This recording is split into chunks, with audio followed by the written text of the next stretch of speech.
అసలు ఏమేమి ముందర పేరెంట్స్ వాళ్ళకి ఇలాగ అవుతుందమ్మా భయపడ మాకు షాక్, కొంతమంది అయితే షాక్ కూడా ఇది they are not able to accept అనమాట, ఇలాగా అవుతోంది అని చెప్పేసి. ఆ స్ట్రెంగ్త్ని పేరెంట్స్ ముందరగానే చెప్పి వాళ్ళని డిప్రెస్ అవ్వకుండా చూసుకోవాలి. అదంతా చాప వేసినప్పుడు ఇదేంటంటే 11 రోజులు చేస్తారు కొంతమంది, కొంతమంది 5 రోజులు, కొంతమంది 9 రోజులు అలా చేస్తూ ఉంటారు మన వీలుని బట్టి.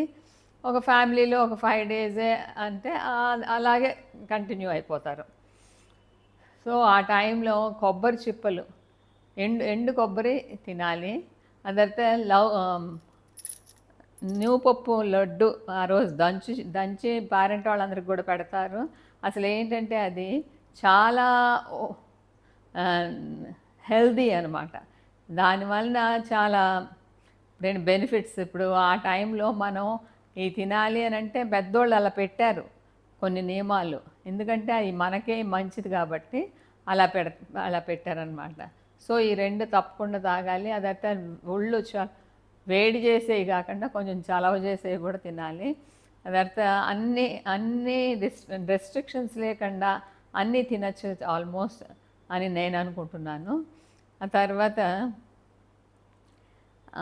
ఈ ఇంకా ఏంటంటే అప్పటి వరకు చిన్న ప్రాయంలో ఉన్నవాళ్ళు పెద్దవాళ్ళు అయ్యేసరికి కొన్ని రెస్ట్రిక్షన్స్ వాళ్ళకు కూడా, అందరితోటి మాట్లాడకూడదు, మెసలకూడదు, జాగ్రత్తగా ఉండాలి.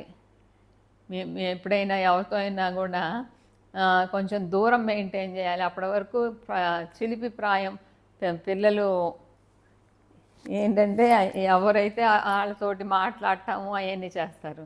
ఇది మాత్రం ఏం చేయాలి, రెస్ట్రిక్షన్స్ మాత్రం కొంచెం కంపల్సరీగా పాటిస్తూ ఉండాలి. ఎందుకంటే అస్సలు రోజులు బాగోట్లేదు. సో ఎవరు పడితే వాళ్ళతోటి వెళ్ళొద్దు. ఆ తర్వాత rich food, protein rich food తినాలి. ఇదివరకు మన బ్రాహ్మలు మనకేమని చెప్పేవారు, అయ్యేమీ తినకూడదని నల్ల నువ్వులు ఇలా అని మనని ఒక దీంట్లో పెట్టేశారు. నల్ల నువ్వులు ఇంట్లో ఉంచకూడదంట, నల్ల నువ్వులు అదేంటి మనం వాడకూడదంట, ఇలాగల అన్నీ వీళ్ళు ప్రచారం చేసుకున్నాయి. కానీ ఎందుకంటే నవధాన్యాలలో ఉన్నంత ప్రోటీను, ఆ తర్వాత ఈ నువ్వుల్లో ఉన్న ప్రోటీను ఎందులోనూ రాదు. సో నవధాన్యాలు రోజుకోటి చొప్పున నానబెట్టి ఉడకబెట్టి తినచ్చు ఈవినింగ్ స్నాక్ కింద. సో అన్ని నవధాన్యాలను వాళ్ళకే మనం దానం ఇస్తాము. వాటిల్లోనే మంచి పోషక పదార్థాలు అవన్నీ ఉన్నాయి. సో కొంచెం ఆలోచించి ఎందుకు చేస్తున్నారు ఆ పని వాళ్ళు అని ఆలోచించి, బాగుంది ఇది కరెక్టే అని అనిపించే మీరు కూడా పాటిస్తండి. జై గురుదేవ్.